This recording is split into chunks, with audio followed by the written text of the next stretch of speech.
Sepulang sekolah tadi, Sheila mengundangku untuk datang ke rumahnya. Katanya sih ada beberapa ibu lain yang siap untuk berbicara denganku. Aku senang bukan main. Setelah 2 hari aku tidak bertemu oleh siapa-siapa. Aku ingin lekas-lekas untuk bercerita. Namun nyatanya begitu tiba di sana si ibu itu berubah pikiran dan mendadak memutuskan untuk pulang dan batal untuk berbicara denganku. Jadinya aku hanya bisa garuk-garuk kepala.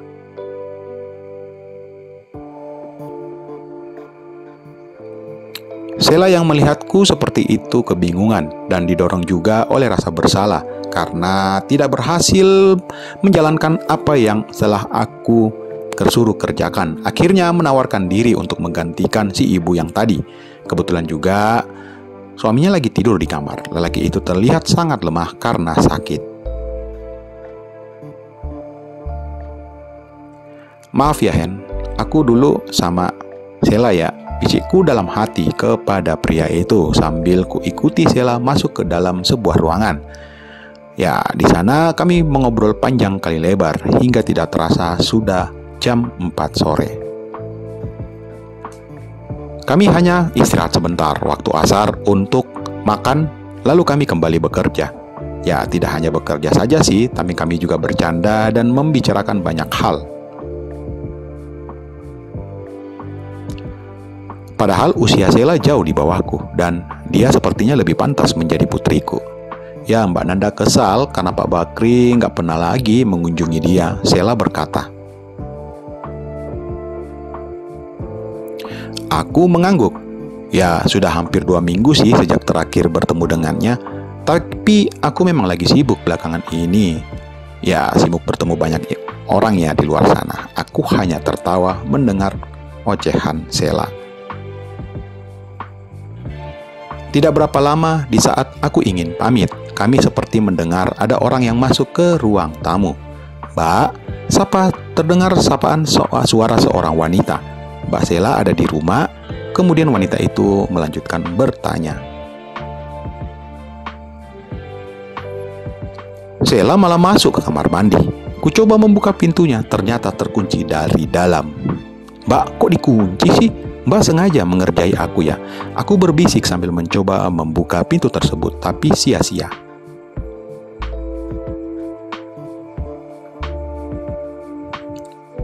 Mungkin dia lagi keluar, di sahut terdengar suara seorang laki-laki. Mereka lantas masuk ke dalam dan semakin dekat dengan tempatku berada saat ini. Waduh, bagaimana ini? Tanpa pikir panjang, aku buru-buru setengah berlari menuju ke arah dapur. Ruangan itu tidak berpintu, tapi banyak tempat yang bisa kugunakan untuk bersembunyi. Setelah merasa aman, aku sedikit mengintip untuk melihat siapa yang datang. Rupanya Riana bersama sang suami yang datang untuk menjenguk Sheila. Ya, tentu saja benar. Tujuan mereka datang ke sini untuk menjenguk suami Sheila yang dikabarkan sakit. Melihat Riana yang sore itu memakai hijab kecil, kaos lengan panjang, dan celana panjang, aku yang tadinya panik langsung berubah jadi tenang.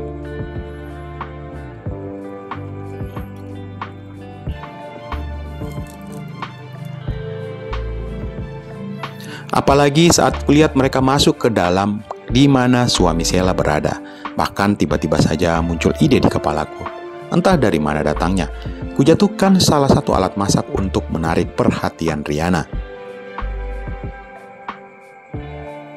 Rencanaku itu berhasil karena tak lama kemudian kulihat Riana keluar dari ruangan dan berjalan menuju dapur. Tentu saja, pasti ia mencari keberadaan Sheila. Mbak Sheila, dia memanggil, tak sadar kalau sudah masuk ke dalam.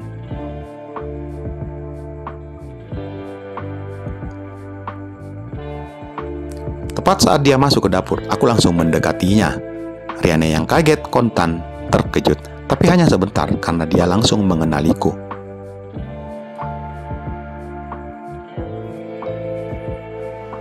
Pak Bakri, kok Bapak ada di sini? Tanyanya, terlihat grogi dan sedikit menundukkan wajah. Iya, saya sengaja menunggu Mbak di sini. Aku bersikap setenang mungkin, tetap santai. Ia seperti malu berhadapan denganku.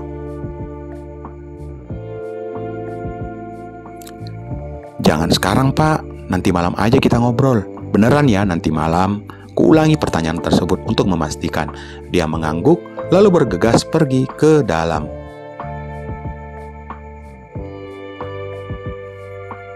Mbak Sela, tolong buka pintunya, biarkan Pak Bakri masuk, ketuknya perlahan. Ya bentar lagi ya, jawab Sela santai.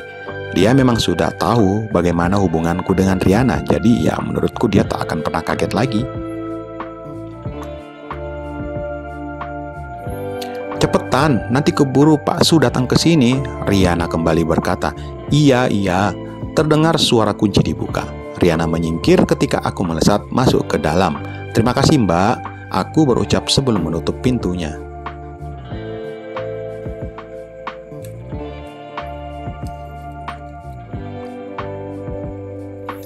Maaf ya Pak, Mbak bikin saya deg-degan aja. Tapi seneng kan bisa ketemu sama Mbak Riana, godanya kepadaku.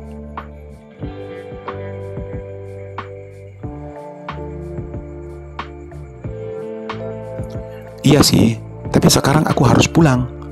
Pak Bakri nggak mau nambah lagi nih, tanya Sela. Besok aja, aku mesti mempersiapkan diri buat pergi ke rumah Diana nanti malam. Waduh, kok kayak gitu sih? Suaminya kan lagi ada di rumah. Nggak tahu juga, aku menggigitkan bahu. Lah, dia bilangnya begitu, mungkin Riana sudah punya rencana, sambungku. Sepertinya memang benar-benar dia merindukan Bapak sih. Masa sih? Tanyaku basa-basi untuk memastikan sih sebetulnya.